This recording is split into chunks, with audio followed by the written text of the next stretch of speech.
Can MSPs guarantee compliance? How to convert reactive to proactive customers? And should MSPs get involved with customer policies? Coming up next. You're entering the MSP Zone, a podcast for the managed services community, covering news, analysis, and interviews from around the globe. Elevate your MSP game by staying in the MSP Zone. And now, your host, Charles Weaver. What's up, folks? Jam-packed episode this week. Going to talk about this kind of issue of compliance guarantees. Interesting article we saw. I'll be reading about that and discussing that. And something kind of quasi touching on the economy, but it's a good bit of advice, I think, on how to convert or how to approach having a conversation to convert those kind of reactive customers that a lot of MSPs have and turn them into proactive managed services customers. And then finally, we're going to talk about the issue of compliance policies or customer organizational policies, and should MSPs kind of get involved in that if you're thinking about a compliance as a service offering. Maybe you're already doing it not under a CAS offering, but you're just doing it as professional services. A lot of MSPs have kind of mixed opinions on whether or not they should delve into the issue of dealing with a customer and their policies, or whether they should deal with other things like their controls. And we'll break down both and give you some tips on how to approach that. So diving right in. The first topic today: can MSPs guarantee compliance? Again, minding my own business, an email comes in, and lo and behold, it's the quote is benefits of a managed IT services for proactive monitoring, maintenance, and support. So I figure, all right, I've seen a million of these things over the years. It's a generic, kind of a puff piece on why you should use an MSP. I'm not opposed to that. I see it a lot more these days. So I read them, and I'm just curious, how do people phrase, the latest trends, and how do they put a spin on why to use an MSP? And just hoping to get some feedback and some arguments that maybe we're not familiar with. And again, most of it is like really common sense stuff. It doesn't raise any eyebrows. It's fairly plain. It doesn't mean it's bad. It's just, these are concepts that have been around for decades, and so they're not really new to us and to people who follow managed services for any appreciable amount of time. And so I read it and check. Yeah, proactive monitoring. Yeah, that's good. Regular maintenance. Yeah, that's really good. Immediate support. Sure. No brainers. Reduced downtime. And it gets down to the security and compliance section, and I'm thinking, okay, well, maybe there'll be something interesting here. And I'm reading, and it's talking about the MSP being able to do vulnerability assessments and how to deliver regular security updates. That's probably patch management and antivirus definitions and all those things. And I think, okay, that's really good. And then it says something that's, in my opinion, just way, way out there.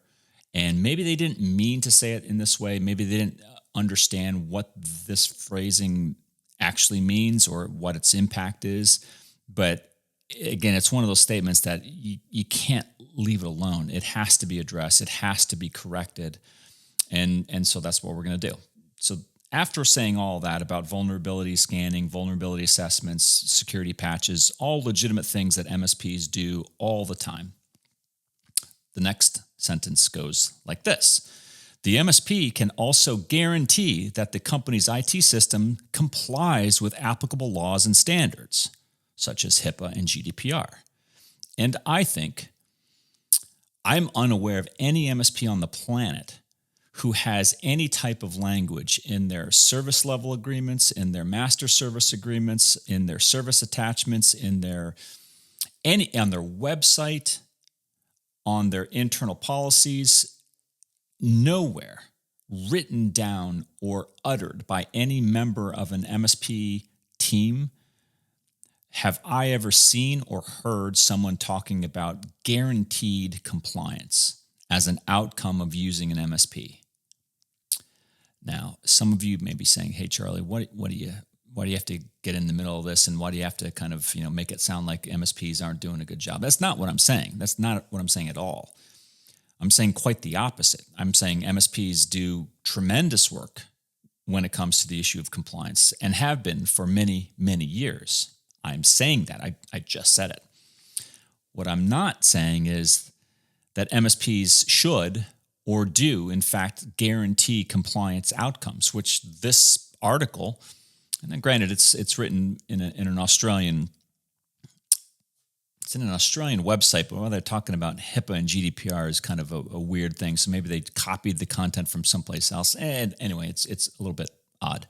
But the point is that any reader, any customer reading this, or if I was a startup MSP, all right, I just began my practice. There's a lot of you out there listening to this podcast or reading our material, and you want to know, should we be guaranteeing compliance with applicable laws and standards?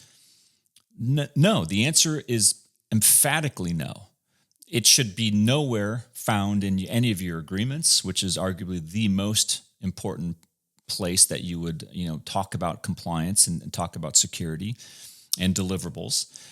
It shouldn't be in your marketing literature. It shouldn't be something that your sales or marketing teams are saying, thinking. It shouldn't even enter their minds to talk about guaranteeing compliance, because it's just impossible. Why is it impossible, you may be asking? It's impossible because the MSP, even the MSP that is the entire IT department for a company, still does not have complete control, nor can they be delegated control. Power can't be delegated to the MSP so that the MSP is completely in control of compliance-related decisions for that company. They're always going to be outsourced. The MSP is always going to be a party, a strategic party, a trusted advisor, but an external party nonetheless. And getting into the situation of guaranteeing outcomes, guaranteeing, to a customer that says something like, could you help us become, HIPAA compliant? Can you help us become GDPR compliant? An MSP ought to say comfortably, if they can do this, sure we can. And if the customer ever said something as a follow-up like, could you guarantee that? I would hope most MSPs would say, well, no, I can't guarantee that because you ultimately are the one responsible for any compliance of your company with a given framework. Now, what we can do is our part. We can say, okay, if GDPR or HIPAA, for example, are the two implicated frameworks, then the MSP, if they're knowledgeable about those frameworks, ought to be able to pull up their controls, the customer controls that they influence, the MSP, and be able to document what exactly they do and what they don't do. And if you have things like an MSP Verify report or a SOC 2 report, you would be able to do exactly that and be able to tell a customer, this is where we start and where we end, and where you, the customer, need to act on your own and make decisions and take responsibility for your company's own compliance. Because there's actually quite a bit of policy work. We'll talk about that in the last segment. There's a lot of decisions that the customer can only make, that the MSP can advise, can encourage, can really plead with the customer, hey, I think you ought to be doing something, backing up data, turning on the MFA, things like that. But if the customer says, I don't want to, but I'd still like you to guarantee my compliance to any given framework, you could see where that becomes a really sticky situation.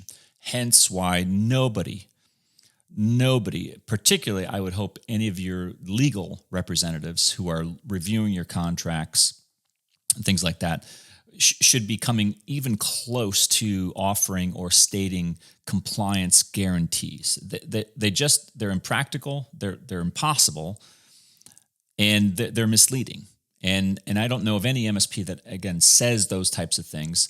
And I would really, it would be a bad thing for any reader to come across this article and to say, oh, I should expect compliance guarantees from my MSP because this article says that this is one of the benefits of using an MSP. And we've talked a lot over the years about this idea of the customer offloading risk to the MSP. And this is a great example of that. This is a great example of a mistake. This is not a practice. This is not a best practice, but this is not even a practice in the managed services community, nor should it ever be. And this ought to be corrected. There's no name of the author in this, and if there was, someone should write them and say, "Hey, look, you ought to correct this article," because it just doesn't convey what is reality in the MSP global channel. So again, a lot of the stuff we talk about, folks, you may be saying, "Well, geez, this is stuff we already know." If it's stuff that you already know, number one, I'm really glad. I'm happy. But if you don't know about it, now you do. And whether you did or didn't know about it before, now you know what is being talked about and written about your profession and what is being communicated to your potential customers or maybe your existing customers. And that's why we bring these types of things up. We don't bring them up to call negative attention to the MSP sector because, again, I don't think this is something that I see a lot of MSPs doing. I haven't seen any MSPs offer these types of guarantees. But you should be aware of it. You should be having these types of conversations because they are very much they're tied at the hip, these conversations, with the concept and the topic of risk apportionment, risk sharing between MSP and customer and vendor. We've been through that so many times. I'm just telling you, this is a good practical example of that. Be aware of it. Go check out the article. And if someone could find out who wrote it, maybe tell them, "Hey, you should probably clean up that last section." Okay, moving on. Converting reactive to proactive customers. This is a very popular topic 20 years ago. I think it still is today because there's still too many reactive customers being served by legitimate MSPs. And in my opinion, that is a symptom not of bad MSPing, but that's a symptom of too many customers just not taking their responsibility of internal risk, internal compliance, and internal security, IT security, seriously. That's a bold statement, some of you may say, but I stand by it. Now, there are many reasons, right? Going back 20 plus years, there are many, many strategies about how to convert them, why to convert them. And most of the early on strategies were all about, hey, it's a lot easier, turn the maintenance and the grunt work over to the MSP. We'll let us do it so you can focus on what's core to you. I think we've done that to death, and that's people know about that. Today we're in a very different cycle of rationale and motive for why you would want to employ an MSP. In my opinion, in the MSP's favor, a lot more serious types of topics. I'm going to give you one good example that's relevant right now that I think is something that any company that you represent as an MSP can understand, whether they're for-profit, not-for-profit, doesn't matter. This should work. And that's related to the economy and finances and making a fiscal monetary decision to employ a managed services provider in a true managed services fashion, not just, hey, I work with an MSP, but I only use them for break-fix work. That's not really taking the benefit of managed services. But here's one of the chief reasons this year I think this could be a very compelling rationale and a time frame to make that conversion and have that kind of strategy discussion with these types of reactive customers. Just this week, right, we saw some new, this is U.S. economic data. Inflation seems to be softening a little bit in certain segments. In others, it's still quite high. It's too high across the board, but it seems to be softening in certain segments of the market, which is good. Unemployment claims in the U.S. again are up, which is not good.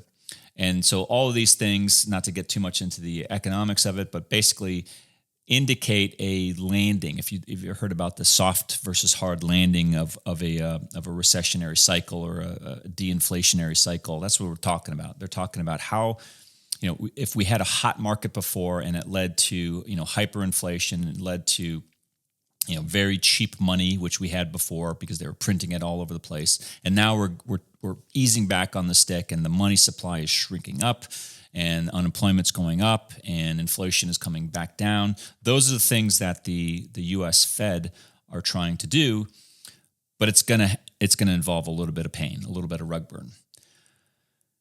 If you know that, if you're prepared for that, and just this week, some economists have been saying, I think we're looking at a recession in Q4, fourth quarter of 2023. Again, I'm not saying they're right or wrong. I'm just saying that's what is being reported and hypothesized by some economists out there. If you reasonably believe that that's a possibility, why wouldn't you have a conversation today with your customers, particularly those who are in a reactive relationship with you? But this definitely applies to proactive managed services customers as well. But for the reactive ones, have a conversation today about what you think is happening in the economy. Maybe see if they have opinions on the recession, if they think that a recession in the fourth quarter of this year is likely. Start by talking these things through with them, and start to have the conversation about what is that going to do to your IT availability? What's it going to do to your security? What's it going to do to your ability to fend off a cyber attack? Remember, the bad people do not discriminate against good economic or bad economic times. They will strike whenever it is opportune for them. So don't hinge your thoughts on, hey, well, it's a recession. I'm not going to get hit because it's a recession by a cyber attack. That's not true at all. Have those conversations. Talk to your customers and say, look, the way we interact now, MSP to customer, is not in a managed services fashion. And if we go into a recession, I can't guarantee that I'm going to have bandwidth to be able to spend on a customer like you because there's no predictability. We don't have that relationship. You call me when you have a problem, and I bill you for the work that I do. But in this, I'm just role playing here. This is what I might say to a reactive customer.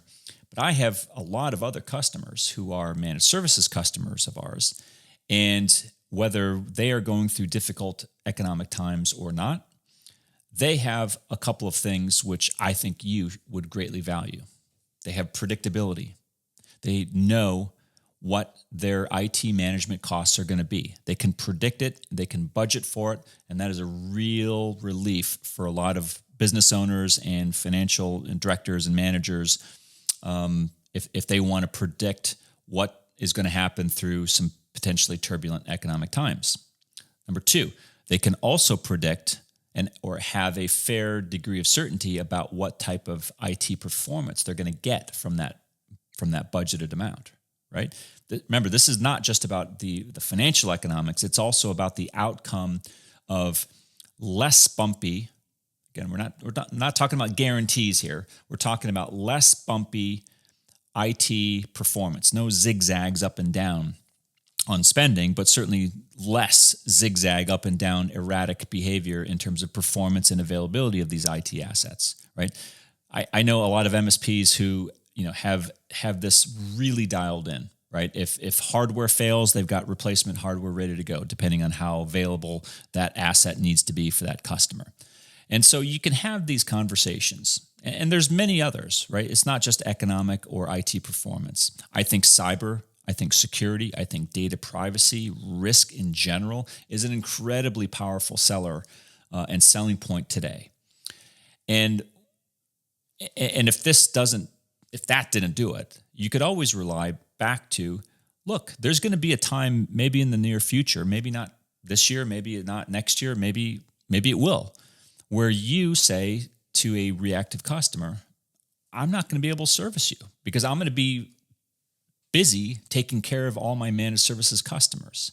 And I would like you to be in that group because I think, honestly, you're going to be safer and you're going to like it. You're going to be better prepared for what is coming, and you're going to be better able to predict your budget and allocate your resources accordingly.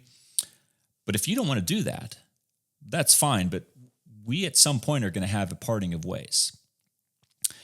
And now you all have very different relationships and different, types of communication with your customers, depending on the customer. I appreciate that.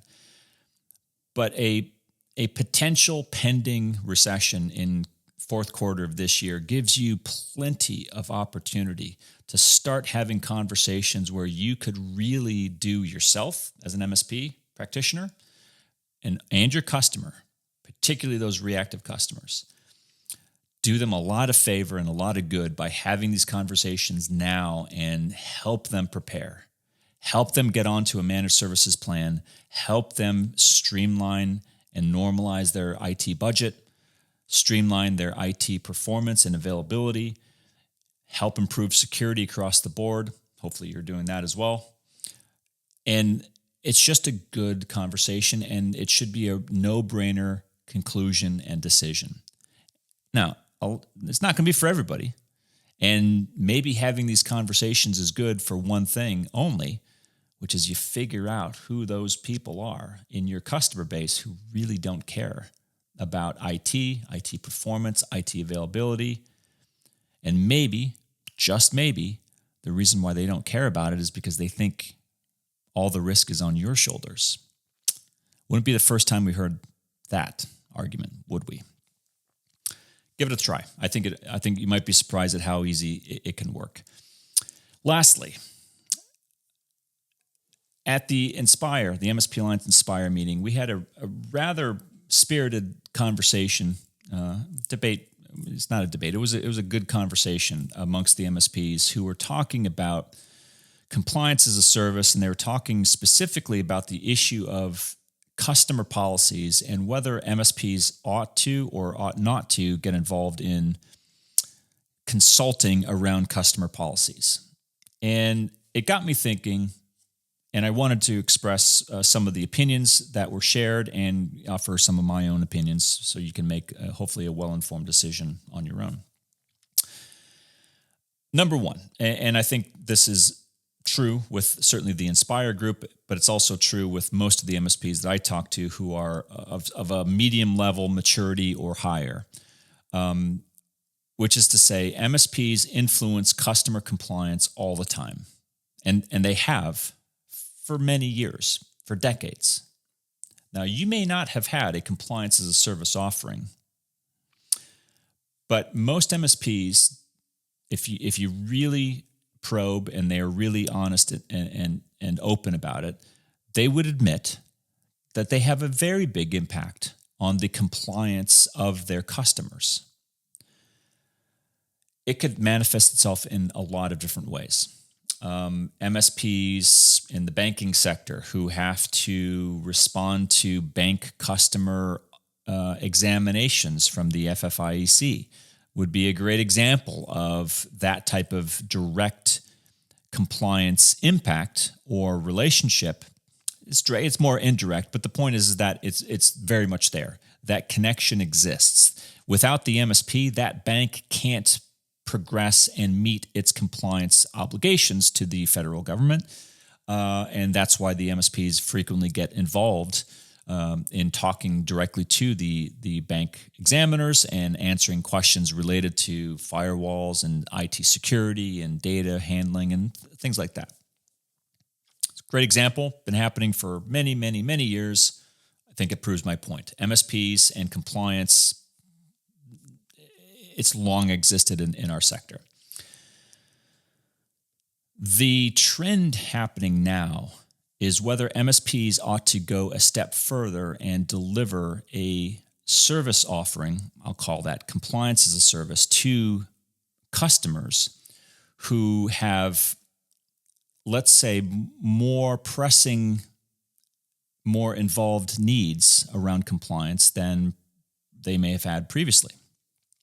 What does that look like? Well, certainly helping your bank customer go through a banking examination and audit from the federal examiners would be a really good thing.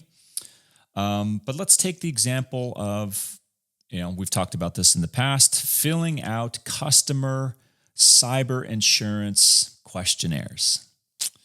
We've talked about that a lot. I think you guys may remember. I know a few MSPs who actually charge money because the customer says, hey, I've got this 15-page questionnaire from my cyber insurance guy, and he wants me to fill it out. I have no idea what this stuff means. Can you do it? Some of you say, yeah, I'll do it. And you spend all weekend filling out a 15-page questionnaire that doesn't really make a lot of sense, but you're the only one that can answer it because it's a bunch of tech questions. And you do it for free. And you just consider it part of your managed services relationship. It's goodwill to the customer. All right. I get that. Others say, sure, I can fill out that 15-page form for you. Here's the fee. We'll charge based off of our professional services arrangement. It'll cost this much per hour. We estimate that it'll probably take us about 3 to 4 hours to gather all the information because it is 15 pages. It's quite lengthy. And we can do all this stuff for you. Absolutely. And a lot of customers are willing to pay that because they have no idea. And it's a legitimate, valuable service. Now, in point of fact, and the argument for developing a compliance offering to your customers, again, using as an example that cyber insurance questionnaire, if the customer had an internal compliance manager or director capable of doing this, that's what they would be doing, among other things. But a lot of small and medium-sized businesses, they don't. Even large organizations, they don't have a compliance person, much less a team. And so they don't have these types of resources to be able to say, hey, go get Frank over in compliance and make him, complete that 15-page questionnaire we just got. They don't have someone who could do that. So they turn to the next best thing, which is their trusted advisor, their MSP. I think you ought to charge for it. If you're good at it, you ought to charge for it. And especially if you have the ability to understand how you interact and influence your customers' compliance. Again, stuff we've talked about and stuff that I'm trying to bring up over and over again to try to get you guys to start thinking about this because it's the wave of the future. But stopping at the example of filling out a customer cyber insurance questionnaire form and going beyond that to, let's say, the hypothetical, I'm a customer and I go to my MSP and I say, hey, MSP, could you help me, write an information security policy? That's a little bit different than answering an insurance form, right? You could see why. And that's why the Inspire members in Boston last week had such a spirited conversation about this, because some of them were saying, well, this is really not good, right? I mean, we don't, for risk's sake alone, we don't want to be responsible for writing a customer's information security policy. And then another MSP said, well, that's very true, but what about just advising them on what it might look like, or giving them, going to the SANS Institute and getting one of those, their information security templates and giving it to the customer and saying, here you go, fill it out, and then we'll tell you what we think about it. Somewhere in there, and I admit that's a very big, chasm, or a very big, kind of latitude that you could take. Somewhere in there is a sweet spot of something that would make you comfortable from a risk standpoint, but that would be very valuable to your customer. Now, I get not wanting to take complete ownership of developing a customer's information security policy for the reasons that I've said on the record many, many times. There are certain things that can't be delegated to an MSP.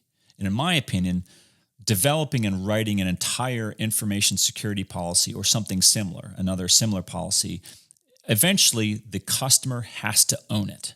The customer, even if the MSP wrote it word for word, all right, handed the customer that InfoSec policy, said, here you go. The customer at some point has to read it, accept it, and take ownership and responsibility for that information security policy becoming practice and policy within their organization. That can't be pushed off on the MSP. Now, the MSP can help the customer comply with that or meet what happens in that information security policy. And a great example might be if your InfoSec policy talks about, let's say, backing up data. Well, and the MSP is actually offering backup as a service, you could understand why that would be really natural for the MSP to say, look, we back up your data, so we think that you ought to have backup as a service, backup in your information security policy, and we can help you talk about exactly what we do for you to document that. Very natural, very synergistic. Hopefully that makes sense. But again, you have to be comfortable. You have to have a certain amount of knowledge about where your authority starts and where it ends. Go back to the first comment.